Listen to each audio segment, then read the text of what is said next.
Hi, and welcome to the Raw Heart and Soul podcast. Today I have back with me Meghann Birks, and Meghann was actually my first recording guest on the podcast, but second to appear on season 1. So happy to have you back, Meghann. So happy to be back. I'm really excited, and I know we were having a conversation around this before this a couple of days ago and messaging back and forward, and I know you're excited too, because I know from the first podcast I had lots of feedback and lots of it all awesome, nothing negative. Some stuff that we touched on that people were like, well, why didn't you go deeper there? So 2 of those things we're going to touch on today, plus a few other things as well, if that's okay with you. And I know you've had that similar feedback as well. Absolutely. Yeah. Let's jump straight into it, if that's okay with you. We're going to go into the ADHD to start with. And I'd like to know when you were diagnosed and what that meant to you for your mental health, because I know that you were diagnosed when you were much older than a child, weren't you? Absolutely. So the first thing I want to say, because we're going to be discussing some slightly medical things a little bit, is that I am not a qualified medical professional. I'm not a clinical psychologist. I'm not a GP. I'm no one in any way qualified to diagnose anybody with ADD or ADHD. What I am happy to talk about is my experience. Yeah.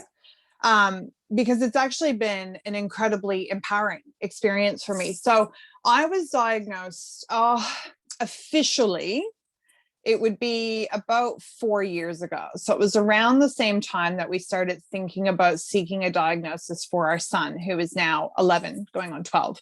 How old were you, Meghann? So I was about 38. Yeah. So late 30s. Now, it had been suggested to me numerous times by other medical professionals that perhaps I seek a diagnosis. And my response always was, I'm not going to take medication. I don't need to. So why would I concern myself with having any kind of an official diagnosis? And I had joked about having ADHD my whole life. So, my parents used to tease me about shiny object syndrome when I was a child, and they used to call me their little squirrel because I was constantly just, my attention would wander and things like that. Turbo tongue, motor mouth, just the incessant verbalization of my internal thoughts and all of these kinds of things. And I think the reason that it didn't particularly affect me the way that it can affect so many young people is because within the context of ADD or ADHD, and just to explain to people, the H represents hyperactivity. The ADD is attention deficit disorder. So there are people who have attention deficit disorder who don't have as much of the hyperactivity component, which I'll go into a little bit more, the kind of different types that we tend to see, especially in women, especially in grown women.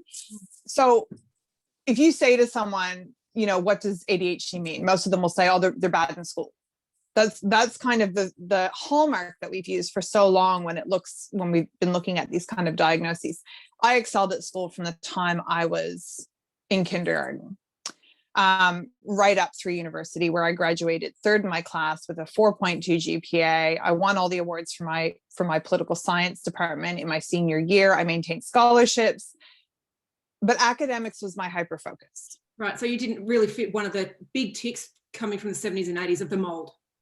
Absolutely. And so that was certainly where, and this is one of the reasons that young women, in particular, young girls, tend to not be diagnosed as early as their male counterparts, which is a huge disservice to young girls who are dealing with this, because one of the things that we see a lot, especially in women with ADHD, and this was the feedback that I got from people, was that they've always had this sense of inherent perfectionism. So while I excelled academically, that came at a huge cost to me. And that cost was that literally from the time I was 4 or 5 years old, if I colored outside the line or I missed a letter on a spelling test, I would be in tears about that for days and days and days. When I started to really notice it affecting my life, which again, at this point, I still wasn't officially diagnosed, so I didn't exactly know, was the impulse control, or the lack of impulse control in my 20s, led me to a very, very difficult place with drug and alcohol abuse. Some very, very poor choices that when I kind of look back over certain periods in my 20s, I think, why am I still alive? And the flip side of that is I had a lot of great adventures and experiences. So it's not something that I regret in any capacity. But I think what always really struck me about it was that there was always this kind of a dichotomy or this paradox in me where I know that I am a highly intelligent person. My brain is fantastic. I can accomplish a goal when I set my mind to it. I can learn and retain vast amounts of information. Yet as I transitioned into adulthood in my early 20s, now, I left school at 18, but I went to uni. And so technically I was on my own or with roommates, but a lot of things were still kind of being handled for me. I was still very much in a safe bubble. And then it wasn't until after uni, I traveled and came back to Canada and was at that point where people were starting to settle down and they were buying houses and they were doing all these things. And I all of a sudden felt really lost in that context. And I still do. Like I still, when I look at people who are really good at adulting, people that understand taxes or mortgage payments and things like that, that's something I still really struggle with because it's not something I'm interested in. Yeah. Which is the really key thing to understand. How does that different, I know I feel a lot of those things, but I'm not diagnosed, but how is it heightened, or does it feel different to you than what it does when you feel or hear other people explaining it? I think so. So I think some people recognize that they don't, I don't think some people enjoy doing taxes, but not, like most people don't find that like this really scintillating topic of conversation that they can't wait to sit down and discuss with someone. But a lot of people recognize that is something they just have to do, and they're able to kind of just get on with it. But that's where, for me, in those situations, it would become paralyzing. Right. Absolutely paralyzing. And the more I started to learn about it when my son was, kind of 7 or 8 years old, and we started to see again, he'd gone from being really engaged at kinder and prep. And then by year 1 or 2, we started to kind of notice this disengagement starting to happen. And so the teacher said, do you want to kind of look into this? And I went, yeah. And I remember getting the questionnaire, because they send the questionnaire to the parents and they send it to the teachers. And I remember reading the questionnaire and going like, oh, that's not. Oh, okay. Because, he was like almost always or always for a lot of them. There's a whole chunk of the ADD, ADHD questionnaire that asks about, do they engage in criminal behavior? Do they harm animals? Do they, that section I was like, no, not yet. Yeah. Because he was 7 or 8 years old. That's the behavior we often see that comes out in teen years and beyond. Yeah. And when I started reading more and more about that from the perspective of supporting my son, I was no longer able to deny that I certainly had a lot of these characteristics as well. Yeah. And something I really want to talk about during this podcast interview, and so I'll mention it now, we can circle back or we can kind of follow this thread at this point as we do. So Dr. Gabor Mate, who is an incredible doctor based out of Canada. So his area of research was addiction and trauma. Yeah. And so there is a book I would highly recommend to anyone who is either suspicious that they perhaps have ADHD or they know someone who does. And that book is called Scattered Minds. And what he explores is the link between trauma and ADHD. Now, this is again, so ADHD has been one of those things, for years it was thought of as some form of brain damage. It was linked to, mothers who drank heavily during pregnancy and all these kinds of things. And kids who couldn't have artificial sweeteners and colors and cordials, things like that. That was the blame or the cause of it. Exactly. And so there was all this, and we still don't understand exactly what it is. There certainly is a lot more information now about certain neurotransmitters in the brain that don't work properly. There's issues with dopamine and serotonin production, norepinephrine, so adrenaline response, all these things we know to be skewed. However, a lot of it's not skewed in consistent patterns amongst people with ADD, which is really interesting to me. And Gabor Mate's thesis essentially in this book is that while there is a genetic predisposition to this, yes, he believes it's from trauma. And so his idea, and I'm summarizing this heavily right now for the sake of fitting it into a podcast interview, is that these things that you're already predisposed to, so a lack of executive functioning and impulse control, and I'll talk a bit more in a minute about how those relate to the situation. when we experience trauma as a child, we often default to using those things as protective mechanisms. Right. And then they become very deeply ingrained in our neural pathways. And so while the initial kind of cause of some of it maybe is genetic, or because of the environment that you're in or something like that, it's the trauma that so many of us experience that then kind of exacerbates the issue and often leads us from not seeking the help that maybe would help us. Now, as someone who is a trauma-informed coach, everybody has trauma. Right. Everybody has trauma. Now, everybody have ADHD or ADD, like exactly. And so this is where, to me, there's probably a lot of things that are happening here, most of which we don't understand yet. All I can speak to is what has been my experience in understanding some of it. And so in my experience, when I started to read up about, and this is where I really advocate for people that are seeking any kind of diagnosis, whether it's ADHD, autism, Asperger's, being anywhere on the ASD spectrum, bipolar, schizophrenia, any kind of a mental health disorder. And I'm going to use that term loosely because I don't think that they are disorders. I think it's, we're just not neuronormative. I think we're understanding that very few people are. The spectrum's a lot bigger than we think it is. So the two main areas that ADHD kind of shows up, one is executive functioning. And to put that in a nutshell, that's when if you think about someone whose job it is to be an executive assistant, what do? They organize, they run things, and that's the executive functioning part of the brain. That's what it's responsible for, is keeping things organized, keeping you on track with a task that takes more than a few steps. So that's where, you can't go from A to C. You have to go A to B to C to D to kind of complete these things. Well, for me, often in the middle of that, the wheels would fall off. Yeah. And it's at not some point distracted by something. It's like you get distracted, you can't come back and you don't know where you were at when you started to get distracted. Exactly. And so, for me, like one thing was always, I was kind of forgetting things and I was always like, what's going on? Because I can, read a organic chemistry textbook. That's what I'm looking at. One of my many weird obsessions on my bookshelf here, another part of ADD. I can retain that information. So I know it's not a memory issue in me necessarily. There's sometimes an issue with working memory. And then the second part that was really noticeable for me was the lack of self-regulation and the impulse control. This is where, in the context of Gabor Mate's work, when I read his book, Scattered Minds, I kind of went, oh, because one of the things we know about impulse control is that it often manifests itself in addictions. Correct. Yeah. So whether it's the addictions we all talk about, know about: drugs, alcohol, sex, overspending, shopping, social media addiction, very, very, very real issue. There's exercise addictions, there's orthorexia, addiction to healthy foods, there's all control issues.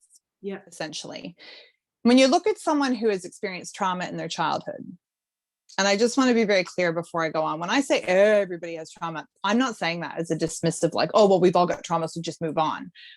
What I'm saying is that we need to start understanding collectively as a society that the things we experience in early childhood or intergenerationally, that are passed on through the psyche of our parents and our grandparents and our great-grandparents, we have no capability as a small child to logically reason or understand about what's actually happening. What we do is we inherit that feeling into our body. I do a lot, I'm an embodiment coach, so I do a lot of work with my clients, but where does this feeling sit? How can you move through it? How can we shift it with physical practices, things like that? So I just wanted to be clear. I'm not dismissing and saying, get over yourself. We all have trauma. I'm saying that, like, dude, we all have trauma. We need to deal with this shit. That's where I'm coming from. And then, so you couple this executive functioning, which puts you into this kind of shame and guilt loop, this frustration. Why can't I do this? Why can't I get my shit together? Why can't I do what everybody else seems to be capable of doing? Then we've got the predisposition to have poor impulses, which often manifests in drug and alcohol addiction. And the thing about drug and alcohol addiction is, for anyone who's ever experienced it, either firsthand or secondhand, we know it destroys lives. Mm-hmm. We know how challenging that behavior is. But if you are someone who has dealt with attachment or abandonment issues, which many of us, especially you and I touched on this briefly, especially those of us raised in the 80s that for so long have been like, our childhood, great. Our parents had no idea where we were for days on end. Right. That's an abandonment issue. It's, you know, and now we're like older and we're going like, shit, man, like I was swimming in the harbor, you know, like things were happening that were really dangerous. And that's not, that's how it was. That's how the whole generation was raised, but we've romanticized that heavily. And sometimes we put humor on that. And I do this myself. I lay absolutely that in defense of my parents, and they didn't know better. No, it was just what it was like in that era. But some of that stuff's not funny. No, it's really not, you know, and I was incredibly lucky. I grew up in a very small town where we all knew each other and we were well cared. You know, someone's mom would give us a bologna sandwich at lunch, and sometimes it was my mom, and sometimes it was this person's mom, and we had this freedom, and we had, but like nothing horrible ever happened to us. Horrible things happened to a lot of other kids. I know, you know, horrible things happen to them. Yeah. And I had some not great things that at the time I was just like, oh, well, it's just the way it is. And it's only now doing my own work as an adult that I'm like, whoa, that really screwed me up, you know? And you find parts of yourself where that is held, and where you're starting to unravel those layers and start to see yourself, and you go, oh, actually, that is a scar, that is a wound that I need to deal with. Yeah, absolutely. And so when you look at this, you know, predisposition to kind of drug and alcohol abuse, and then you couple it with this trauma and the abandonment thing. Well, the one thing about drugs and alcohol or spending or this or that is that, yes, it will become less effective over time, but it's like, it's there for you. It's there for you. Yeah. You know, and when I've worked with addicts who are in recovery, they often tell me, like, you know, the cigarettes or the alcohol or the drugs or the credit card, whatever the addiction is, it's the only thing that has consistently been there for them. Yeah. Their entire life. So of course their strongest bond is going to be with that thing. And so this, to me, you know, and the reason I can't offer solutions necessarily is because this angle of it in terms of its connection to trauma is something that's quite new to me still. And it's only been since really kind of going down this rabbit hole that I'm going like, oh, wow, this is all making sense. But it's also a very new field of research, certainly not without its critics. You can find that online.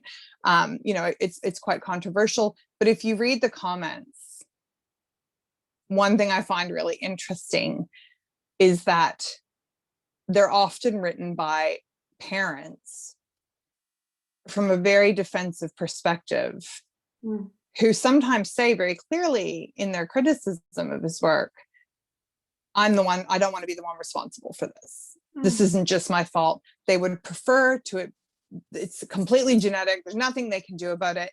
And look, I understand that, especially over the last year, the idea of having to do more parenting when we're pretty exhausted at this stage. You know, it's a lot to take in.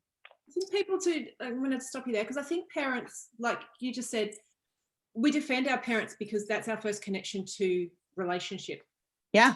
And even children who have been really severely abused and neglected by their parents will still stand up and defend their parents because of not just them being their first connection to relationship, but also because there's that genetic predisposition to do that.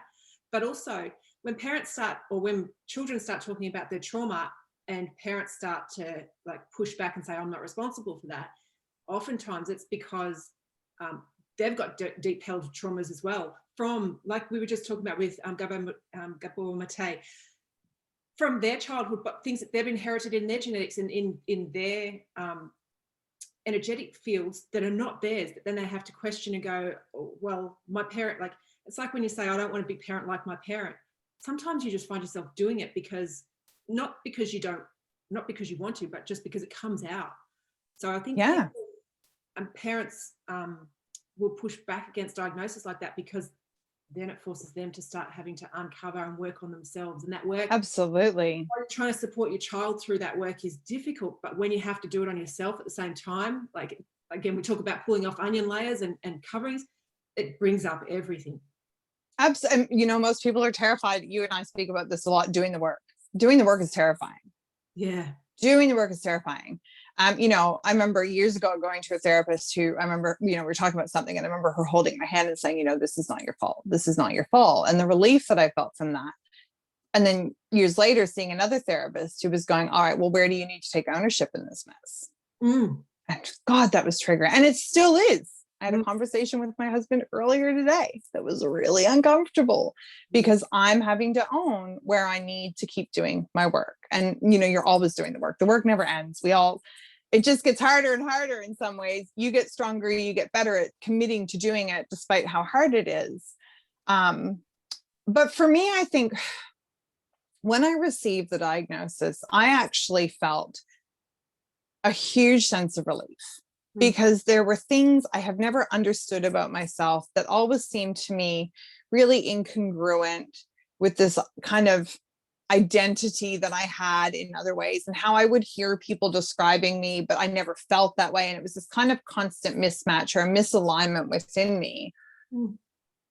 So as an example, and this is the example I often use. So my husband is an incredible man who his wheelhouse of skills is vast, you know, and he would go to work and he would do these really technical kind of engineering jobs, and it would be this problem that he'd been working on for a long time, and then he'd come up with some really cool creative solution, and he would come on, we'd be like, oh, I finally worked out how to fix the, you know, whatever it is, and he'd start to tell me, and I would go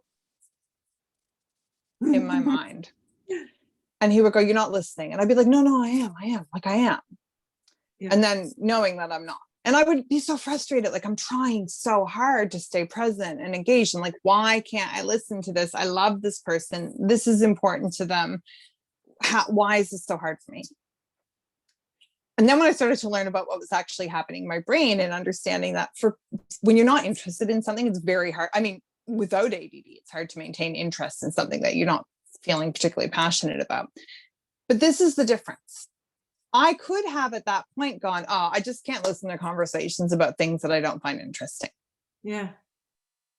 But I went, okay, how can I adapt my listening skill set so that I'm able to maintain engagement when it's a conversation that's not particularly interesting to me because it's important to somebody that I care about? Yeah. And that's a big difference. That's where the work starts. Yeah. And that's where the work starts. So this is where I see often with lots of different diagnoses of all sorts, it can become an excuse. Yeah. Or it becomes a starting point for a much larger, harder, scarier conversation. And what do most people, like, what would you want to choose? Most people choose. Of course we want to choose the easy way. Yeah. You know? And you know, we talked about this very early in the last podcast. I don't currently take medication to manage my ADHD, but that's because I have a life where I can create space to do the things that I know are really important to me.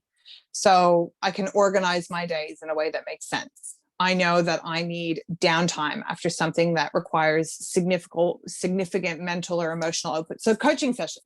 Yeah. I need a break. I can't do, you know, one day I did 4 of them kind of back to back. And by the end of the day, I was like, whoo, burnt out. Yeah. You know, I know myself well enough and I can play around with that kind of thing. And so things like, you know, this is another example of ADHD for people that are listening who are kind of going, some of this is sounding a little bit familiar. Cooking. Okay. Here I was, someone who could, you know, manage all of these quite difficult tasks and really be on the ball with high levels of responsibility in management or in corporate or all these things. And I, you know, that was no problem. Yeah. Yet I would try to cook a meal and I'd be crying halfway through because I'm burning something or something's undercooked or something's overcooked. And no matter how much I tried, it just, the whole thing would be so frustrating. And then I would get anxiety before I had to cook. Like, this is ridiculous. It's cooking a meal. It's not that hard. Why can't I do this? And then when you start to understand, think about cooking a meal, you've got to do, there's transitioning, there's multitasking, there's bringing your focus back. If you've become distracted, you've got timing, you've got attention to detail, you've got all these things that I am capable of, but they are harder for me than they are for someone whose brain can work in that really linear progression and kind of go, now, I've worked with a lot of chefs over the years, and some of them probably have ADHD, if I had to guess, but cooking is their hyper focus. Yeah. So they see it and they engage in it in this completely different way, Yeah. you know? And so this is where I think for people who are kind of looking at this as adults, it becomes very much an N=1 experiment in terms of what works for you. Yeah. How do you not deal with that? How does a child express that? Like when for your child, like, and like you've just said, the span of what their focus might be can be vast and different, like, and it might not be at school, it might be mechanics, but how do you fit that into a narrow linear education system or way of parenting? You don't. Don't. You don't, the short answer. So it's, with my oldest son, he does quite well academic. I mean, he's in year 6. So when I say academically, it's not, they're not being graded the way that they will be in secondary school. So, I have nervousness about him starting secondary next year, but my nervousness for him is where we really see his manifest in school is the lack of organization. So his school bag is constantly a mix of like crumpled up papers, and there's like a sock and, a moldy apple and some like broken toys and half a pencil. And his room is very similar. His desk at school is always very much like that. And so, that's where he kind of really struggles. And part of me wants to be like, oh, well, just, let it be messier. But in the grand scheme of things, I know that doesn't necessarily serve him. So it's about trying to support him, because he's old enough now for me to start having these conversations and say, why is this hard for you? How can we make it easier? And the conclusion he comes to with some things is like, I don't want to do this. It sucks. I hate it, but I have to do it. So I'm just going to, buckle down and get on top of it. And that's where the procrastination comes in as well. And so when you think about all these emotions, and again, you and I talked about this last time, shame and fear, shame and fear, shame and fear. So you're trying to and this is it. So, we're trying to remove the shame about it, whilst also not dismissing it and patting him and going, it's just the way you are. It's okay. Yeah, because he needs to take responsibility for how he plans going forward. Otherwise, it'll always be. Yeah. Well, because at some point I'm not going to be there to help him make sure he's got everything in his bag. Do you know what I mean? Like that's not how life works. I don't want him to be struggling this way as an adult. I want him to go, this is hard. How can I make this work? Yeah. And so last year was really hard for him because he was on screens all the time, which I know is not good for him. Yeah. And this is where, if you think about when you are heavily engaged in something that you're incredibly passionate about. So let's say you're surfing on a wave, you just caught this big juicy wave. You're like totally in the zone. You're in the flow. You're having on those mystical, magical moments where the world around you kind of falls away, and someone's going like, Tanya, Tanya, Tanya, Tanya. You're going to react and go, what? Oh, yeah. Because we're resentful of being pulled out of that zone. And this is where kids, especially with ADHD, they can get so hyper focused on weird things. Well, they're weird, not weird to them. Exactly. But from the outside it is. And I'm very much the same way. If I'm responding to a text message because I'm completely focused on that in the moment, and one of the kids goes, Mommy, I'm like, what? And oh, sorry, I didn't. And they're like, oh, never mind, and that's not how I mean to respond. And so for me, this is a constant like bouncing, trying to recalibrate, trying to see where I can do better, trying to see where I can cut myself some slack and be compassionate about it. We are incredibly lucky at the school where my kids go. They go to a small country school where my oldest son has a standing desk or stand desk, so he can move around throughout the day. He's got a fidget stool. They assign him often the tasks of taking things to the office or bringing them back so that he gets regular movement breaks throughout the day. And so we've been very supported in that way. That may not be available to him when he goes to secondary. Yeah. We'll cross that bridge when we come to it. Where I feel really hopeful for younger people at this stage is that our understanding of ADHD as something that can be very beneficial is growing rapidly. And so, I mean, if you look at most of the entrepreneurs that we would kind of list off, if you said, tell me some people that are wildly successful. Yep. We'd almost category. Yeah.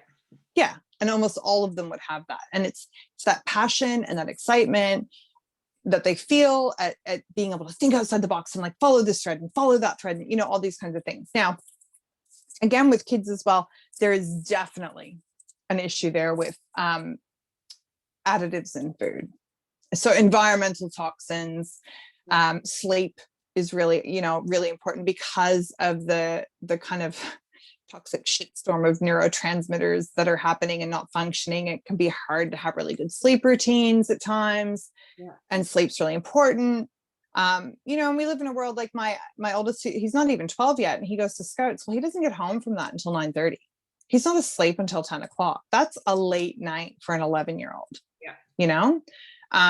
And so we're constantly trying to balance that out throughout the week, yeah, which is really challenging. Risk versus benefit. Yeah. Yeah. And there, you know, we haven't landed on the magic formula. So where I would encourage women in particular, because that was the feedback I received after the first podcast, was so many women saying, I've always joked about having it, or people have always teased me about having it. Yeah. But because I did well in school or my career, I never thought I actually could.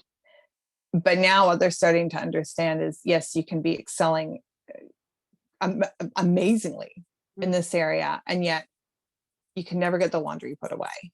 Yeah. Or, you know, the cooking's really hard, or meal prepping or planning. Now, on the one hand, like leave the laundry on the floor. Like in the grand scheme of things, who cares? But if that's bothering you, if you're going to bed at night going, God, I'd feel so much better if I just put my laundry away. Yeah. Then maybe it's time to look at some tactics, you know, or tools, or a diagnosis, or medication. Inside, you know, I work with clients who are on medication. Some of them use it intermittently when they're working on certain projects that they struggle with, and some of them are on it consistently. Some of them aren't on anything, and that's up to them. It's a very personal choice, and I guess that comes very, when you look at diagnosis for children as well. That's a very personal and very family oriented conclusion you have to come to, whether that's going to work for your child or not, and experiment with it. There's nothing wrong with, like, you've known me for a long time, and I'm very much looking at the alternative ways, or the how can we get that into your diet with help with healthy food, rather than going down the medical model way immediately. But there's nothing wrong with experimenting with that if you need to. Yeah. Yeah. And I think that as adults, especially as parents, we feel so much guilt and shame about, some of us, not everyone, some of us feel such guilt and shame about the possibility of putting our child on any kind of a pharmaceutical. Mm. But then sometimes we have to step back. You know, I can step back as an adult and look at all the things I struggled with for my whole life. Mm. And I think if I could have done something or taken something that might have made that easier, would my quality of life have been different? Now, I don't have an answer to that, because, you know how I feel about life in general. If I'd done this, I wouldn't have done that. I wouldn't be here and I'd be there. Like, you know, it is what it is on one level. Yeah. But there, at some point, it becomes a question of denying your child or yourself trying something that it's like antidepressants. You know, people feel so much shame about the idea of taking them. And then sometimes people take them and they're like, it's like seeing in color. Like, I didn't know that life could be this good. I didn't know. How far gone I was, or how. Well, this is it. And as someone who's been on and off antidepressants throughout my life, I know that feeling. Yeah. I know what, but you forget when you're up here, you forget down there. And when you're down there, you forget up here, you know, and so there's so many questions. And this is where, at the end of the day, the bodily autonomy, if you're an adult who's capable of making these decisions, it's really kind of your decision alone in many ways. And it's hard. It's not, I don't think there's any easy answers here, but I certainly would recommend a starting point of things like, you know, therapy or coaching can be great to keep you on track, to keep you focused on tasks, looking at things like your diet. So increasing fatty acids in the diet, so fish or fish oil, things like that. Now, stimulant medication is what's used to treat people with ADD and ADHD. So, you know, which people go, stimulants. But, you know, my son functions better if he has a cup of coffee in the morning. That's a stimulant. Green tea extract works really well for some people. So there's all these other natural stimulants. And I remember speaking with an educator about it last year and saying, oh, you know, he's still not taking medication and we're not sure. And we were kind of going through this period. Last year didn't feel like a fair year for me to assess anything because it was so out of the norm and out of the ordinary. And this educator said to me, but better he takes something like Ritalin now than becomes addicted to ice as a teen. Because that's something else that we need to realize is that, you know, again, you go back to this executive functioning, the lack of impulse control, and you see some of these kids becoming addicted to highly stimulating substances. Because the reality of it is, because of the neurotransmitters that are either over or under producing in an ADHD brain, when you take a stimulant medication, it doesn't stimulate you. It makes you normal. Yeah, it brings you, and again, normal, but like a baseline in terms of chemicals in the brain kind of thing. And so their experience of using these drugs is not that they go crazy. It's that they actually are like, oh, I kind of feel like everything's falling into place and making sense. But obviously experimenting with, you know, ice is much dangerous. More dangerous than Ritalin, yeah. Incredibly dangerous. So what was it that you were addicted to first? Or how did your addiction manifest? So it's funny when you say that, because I remember when I was in AA and someone said to me, you know, I read Alcoholically as a child. And I went, oh, and it was this, so reading was the first thing I was addicted to. And everyone laughs when I say that. But in terms of that being the thing that I remember really helping me access this alternate state of being and kind of taking me out of the current situation that I was really using as a form of escape or escapism and trying to get away, to trying to not deal with my feelings. You know, and it would be a very solitary thing. It would be very lonely. I'd climb a tree with a book and spend hours. I would hide in the garage and read for hours. I'd go under my bed and read for hours. But it had the same effect of kind of closing the curtains on the outside world. Yeah. And look, that's really important. That's an important thing to be able to do, is to spend some time dancing through our internal landscape, I think can be a really beautiful, but when we're constantly doing that as an avoidance thing. So then it was cigarettes. Alcohol was a weird one. It was kind of like on and off, on and off, on and off. I mean, I binge drank all through uni. I had a shirt that was like the puke and rally champ, where we'd do shots and I'd throw up and I'd come back, like, but everyone was doing it. So at the time, it certainly wasn't something that I thought of as any kind of problem.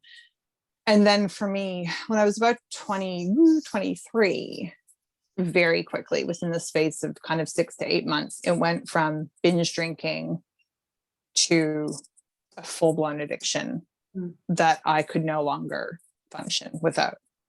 Okay. And alcohol and the paranoia that came with that. Then when I got, you know, clean and sober, I had a real addiction to calorie counting and exercising. So it was that same control mechanism of wanting to know how I was going to feel and controlling all of the controllables and everything.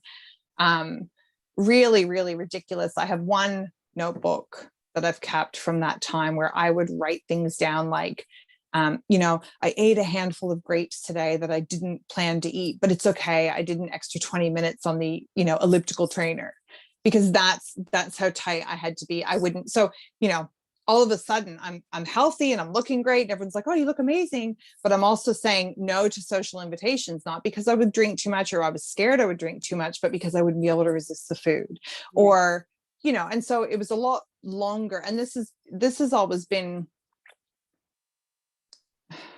thinking carefully about how to say this, the whole abstinence model of traditional recovery things. I understand it. It has saved millions of lives. But I knew a lot of people who were sober and they were still miserable. Yeah. And so, you know, I drink these days. I've used plant medicine over the last decade is a really important part of my healing journey. And I don't necessarily feel addicted to any of those substances, but I can be happy or I can be miserable within the context of using or not using. And so to me, there's this whole other level of exploration that is accessible Yet I also understand that for some people, that risk is too great to take. Right.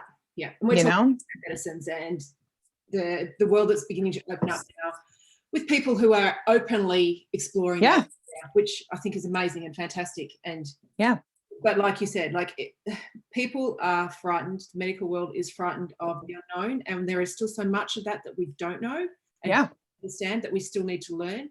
And we need to learn really quickly from the people who have used that in their tribes and their native heritage. Like, we need to learn it from them, not from people who think they know.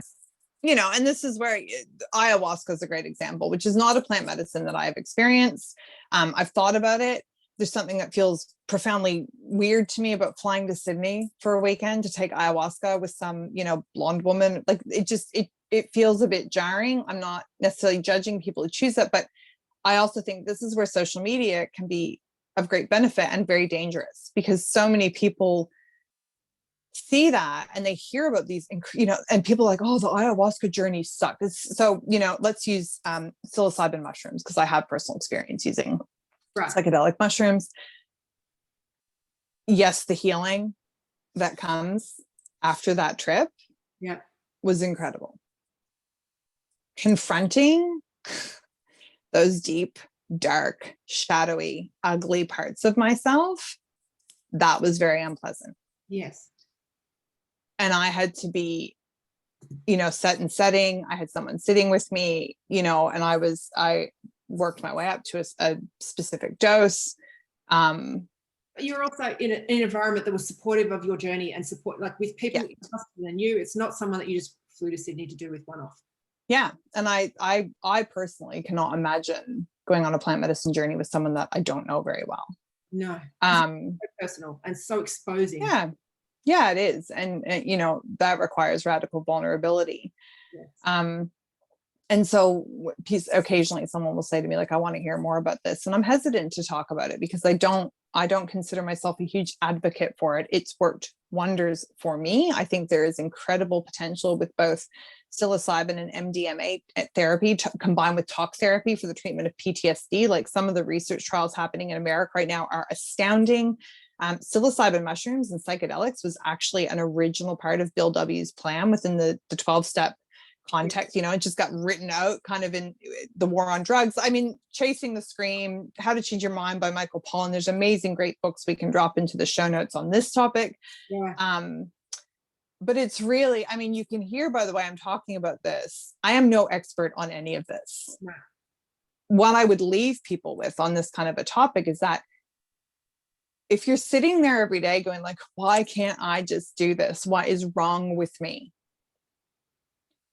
Explore that, because there's nothing wrong with you. No.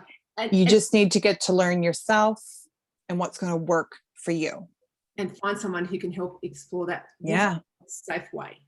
Absolutely. Whether that's a coach, whether that's a mentor, whether that's someone who has walked that path before and knows what that journey looks like for them. That your journey might not look exactly the same, but it might be somewhere along that path that they've journeyed as well. So absolutely. You mentioned that word, and we're going to switch topics if that's okay with you. Absolutely. Vulnerability was the other thing that kept coming up for you from your listeners from your end of the last podcast. Meghann, can you tell me why or how would you see vulnerability different to being courageous? Ooh, that's a good question.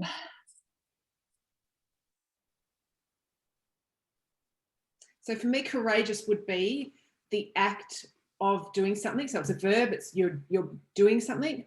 Yep. Whereas vulnerability, again, is an action, but I think it's more of a place to be. Yeah, I mean, I think I'm vulnerable all the time. I don't think I'm courageous all the time. So I would agree with that to some extent, that, you know, the vulnerability is kind of like the way of life or the way of being in the world. The courage for me comes in fits and spurts as required. I don't feel like I have to be brave every day. Yeah. I do feel like I am vulnerable every day in my interactions with people. And I mean, that is very much how I've chosen to live my life at this stage. because I know the benefits of that. I also know that the terror of that. What are the benefits of that? Yeah. So the benefits of that is, and this is, I explain it to people with this kind of mathematical formula, is that if you think about in your daily interactions with people, how much of your true self are you showing them? Mm. And most people come back with an answer, 65%, 70%. Like most of us are withholding a lot of ourselves because we're terrified of being judged. And this is where we need to really understand that there's an evolutionary reason that we are scared of being like, it is easy enough for me to be like, I'm going to put this poem on Instagram. And if people tell me they don't like it, then that's fine. I know that up here. But what we feel in here is that we are not being accepted by our people. Yeah. And for most of human history, we needed to be accepted by the people to be safe. Yeah, to live, to survive. Right? So there's an evolutionary bent behind so much of this that we feel here or here. Yeah, and and there's this constant kind of clash between this. So Meghann's talking about her heart and her head as well. For people that can't see me, of course. Yes, I'm understanding it logically in my head that it doesn't matter if Susie in Florida thinks that the language I use is not ladylike. It doesn't matter. But I feel that in my gut, in this small way, it kind of bounces off a lot more quickly these days. Because I know that the people I am vulnerable with, the people who accept me, those are the people that I want in my life. How do you how do you go about doing that? So I go about doing that by just being as authentic as I can most of the time. Now, do I leave things unsaid? Yes. Mm-hmm. When I see someone being an asshat in Coles, do I feel the need to march up to them and tell them what I think and to do that? No, of course I don't. Is that because I'm scared? No. Is it because my energy is limited and I only have so much capacity for conversations with people who are being asshats in Coles? Yes. Okay. So I'm protective of my energy as well. So being vulnerable, I think sometimes people misunderstand what I'm advocating, which is that they're just going to go around being them all the time. I'm not saying you should go to work and discuss, your sex life. I'm not saying there's boundaries, there's layers of connection with people. But when it comes to those who are closest to you,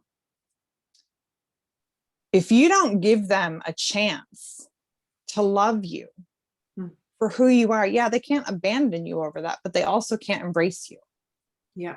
Not fully. And I mean, so many of us, and this is why I think so much of this work really can't start until midlife, because to be able to allow yourself to be seen as who you are, you have to know who you are. Mm-hmm. And women in particular, I mean, men too, but women in particular, throughout your childhood, you're told, oh, be a nice girl and do this and sit this way and hug this person and do that. And then as a teen, it's this constant comparison to like, oh, well, this is the ideal. Yeah. How close am I to it? Not very close for most of us, because it's unattainable for the vast majority of people living on this planet. And then in your 20s, you're still looking at around, they're getting married, they're having babies and they're buying houses and they're this, and you're progressing in your family or you're progressing in your career and all these things. And it's often for so many, and I mean, that's the way life unfolds. And it's often not until we reach our 40s or our 50s that we have any kind of space to sit back and be like, who's this person? Who am I? Who am I when I'm not just trying to keep up with society or trying to accomplish these things that I want? I'm not saying these aren't things that you truly want. Most of us do want a family and a career, and those things are not bad things to want. Yeah. Love, but they take up our time and our energy. And it's not until we get a bit older that we kind of go like, okay, I've done all that. And what next? And that to me is where the real work begins. And so, I saw your quote of the day. I think it was today or yesterday about, are you 100% in?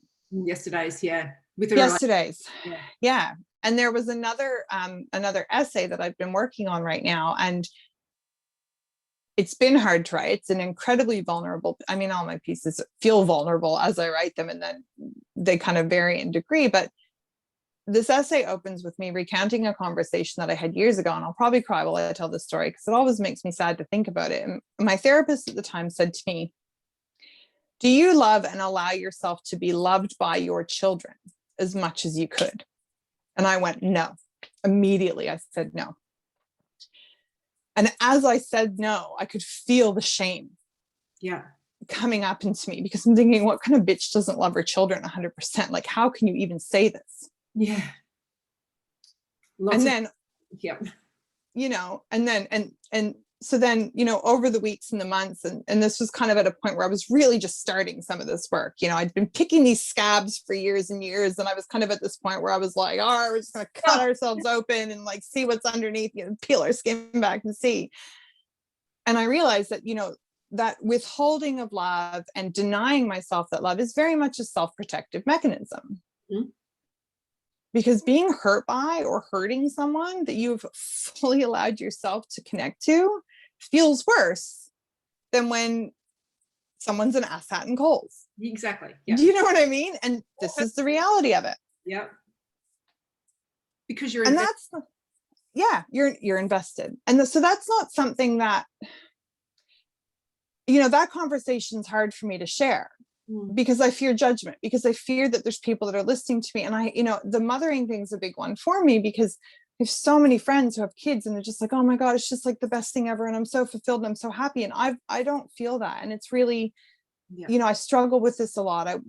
What's wrong with me? And how am I defective? And, all these, and I can understand it again. I can understand it logically. And then my heart and my gut are telling me this different story. And so, I started following this thread back of like, where did this answer come from? Because then the follow-up question was, well, how much do you love them? And I was like, I don't know, 85, 90%. And the essay, the point of the story that I was working on the other night was like, I took my son back to bed, my eldest son, and I'm telling him about the day he's born. And I'm, talking about my grandfather, who he never got to meet. And as I'm telling him this story, he's reached out without me even realizing, and he's wrapped his fist around my thumb, the way that he used to do when I was a baby. And I had this completely uncontrolled physical response in that moment. And I went, this is what 100% feels like. Yeah. And immediately I'm fighting it because it's scary. Yeah. Because the thought of losing someone. Yeah. Who I've connected to in that way terrifies me. And this is my son who has epilepsy, who I've seen blue in the face, not breathing. Close to death. Who I've stood there thinking, I'm watching my son die, And so I'm having this moment. And, the other really bittersweet part of this whole experience was that, it was a cosmic parting gift, because he's at an age where he's not going to wrap his fist around my thumb for a whole lot longer. Yeah. But where the vulnerability comes in is that I will risk the pain of that for those moments. Yeah. Because you can't have those moments of 100% without also risking the moments of 100% pain. Yeah. And that is just how life is. You don't get to choose, I'm not going to experience pain or distress. I'm only going to experience that 50%. I'm going to experience all the good shit 100%. You're all in. Look at your shirt. You're all in. Yeah. Or you're withholding. Yeah. But sometimes we need to be reminded of that. And those moments, like you said, painful, but brutally painful and brutally honest, but also brutally authentic. Yeah. And where the vulnerability comes in for me is that the more I share these stories I'm scared to share, or my writing or my poetry, or even stupid things like, oh my God, I love Taylor Swift so much. 3 days before my period, I just love to listen to her and like sob my head off. Like, yeah. The Britney Spears documentary, man, we can't even go down that rabbit hole. I was like so gutted and so angry. I'm like crying my head off. I'm like, I want to write her a letter, but she won't even get it. It was bizarre. But the more I share those moments with people, the more the response I actually get from people is like, oh my God, me too. Yeah. That's how you find your people. Yeah. And like, you may be a woman who's like, oh my God, the second I had kids, my whole life felt complete. Share that story. Yeah. And when you find the people that go, oh my God, me too, those are your people. Yeah. And that's the only way I know how to do it, is to eliminate the people that aren't going to say me too. Yeah, and it's a process of elimination. Yeah. Can you read that excerpt that we were just talking about from the essay? Because thank you for sharing that with me. You are very welcome. Um, So this is actually a different essay. yeah. I thought they were going to be the same, and they ended up not being the same essay, which is something I really enjoy when I write. Just for any writers out there, something I hope you all get to experience in your creative practice is when I'm engaged in writing and I find myself thinking like, ooh, plot twist. And then I'm like, oh my God, I'm the one writing this. How can there be a plot twist? But when you allow yourself, and that's vulnerability as well, to give up the control of the process. And, and I read it. I don't read it the next day. I usually give it a couple days. And sometimes I read it and I'm like, wow, this is good. There's some bones here. And sometimes I'm like, no idea why I thought this was profound. Like I can't find what I was trying to say. But this essay that Tanya is talking about is entitled, tentatively at this point, Midlife Vulnerability. And it's very much about what we're talking about where I see this potential in middle age to start to really commit to being radically vulnerable. And I can swear, right? Yeah, oh, totally. Yes. Yeah, good. I think I asked that the first time. Yeah. In the second half of my life, I am constantly moving toward being the most me I can possibly be. And by deciding to love myself just as I am, the boundaries I need in my life arise almost spontaneously. I am fair and I am firm. If I show who I am to someone and they shame or belittle or judge or use or abuse me, exploiting what they see as weakness and taking advantage of my strength, then they're out. My time is precious and it's running out. This is not to say I don't want to be challenged. I am blessed with an incredible group of people who push me and call me on my bullshit. I apologize when I'm wrong and spend a lot of time dancing with my shadows, scared and uncomfortable, so that I can face those parts of me and find out where they came from and why they're still here. But if someone's judgment of me is tied in any way to expectations of what a woman my age should or should not be or do, then they can fuck off. Maintaining these boundaries is hard at times, but I think it gets easier as you age because you realize that all the time you spent being nice and easy to manage was paid for with the violation of your physical, emotional, and spiritual sovereignty. And that feels worse than being someone who risks being disliked because you say no clearly and without explanation.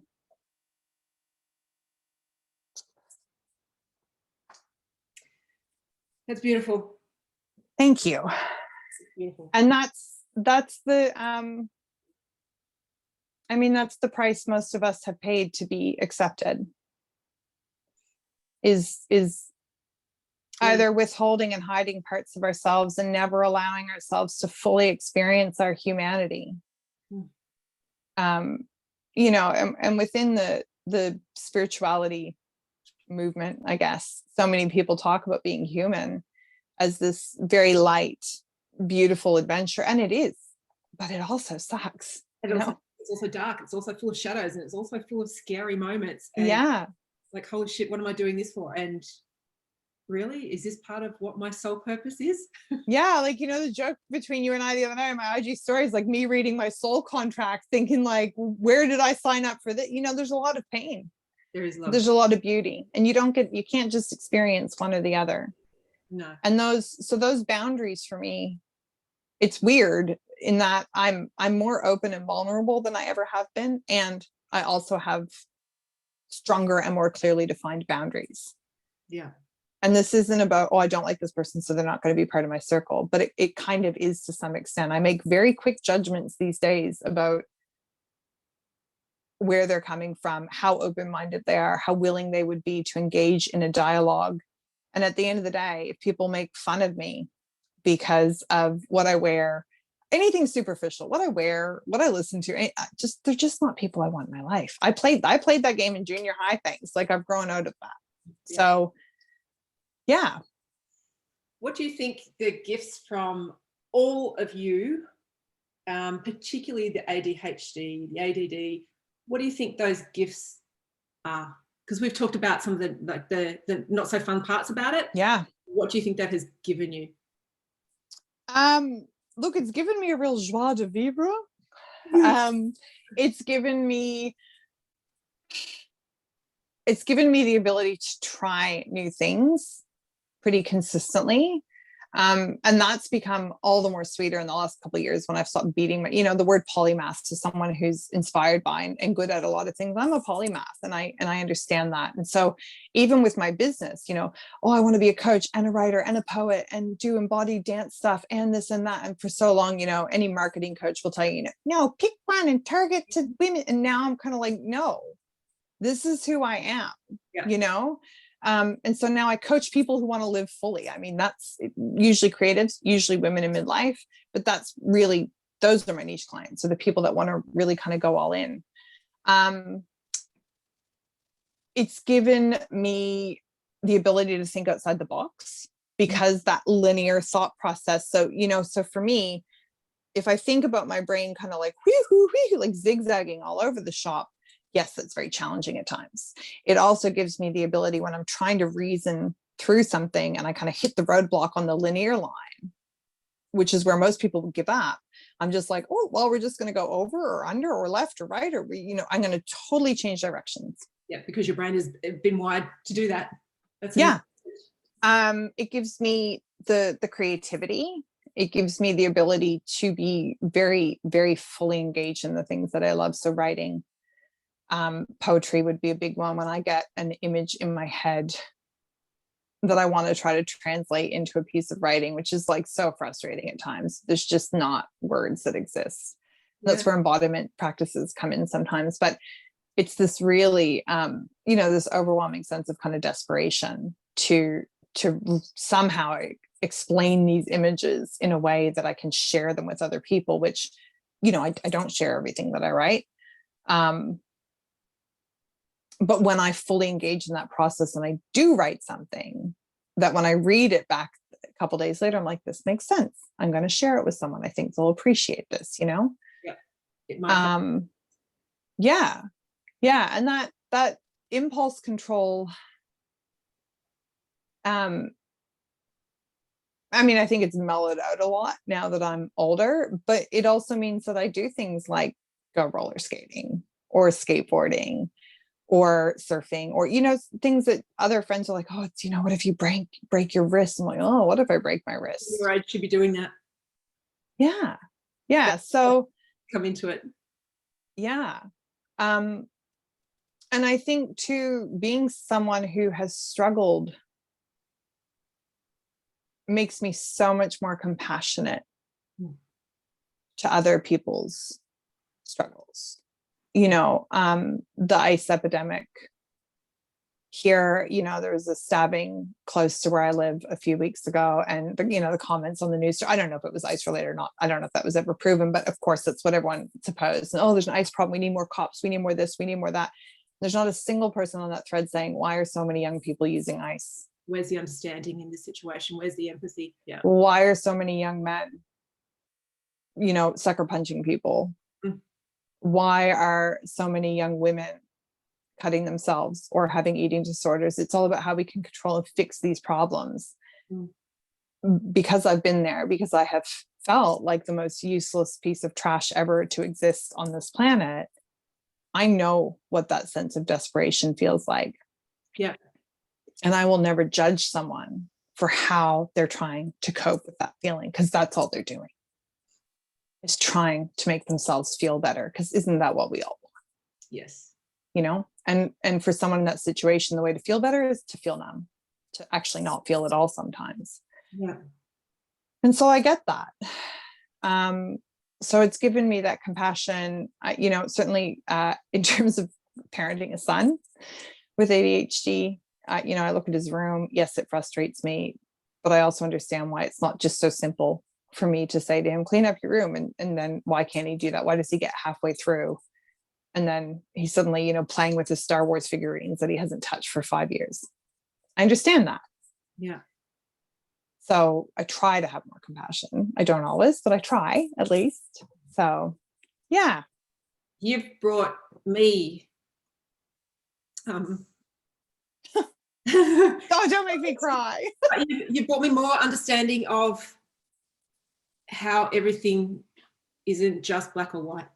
And I think that's amazing. Thank you. I'm thankful that you did this podcast again with me today. And I'm thankful that you're my friend. I am so thankful that we have reconnected the way that we have in this truly bizarre time and place in human history.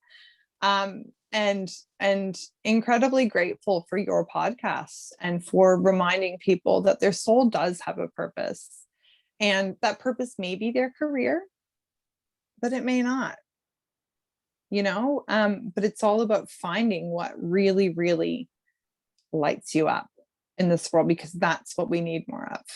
We need more people willing to allow themselves to feel passionate about what it is that they love. Yeah, I agree totally. Thank you for being here, Meghann. You are so welcome. And I will talk to you very, very soon.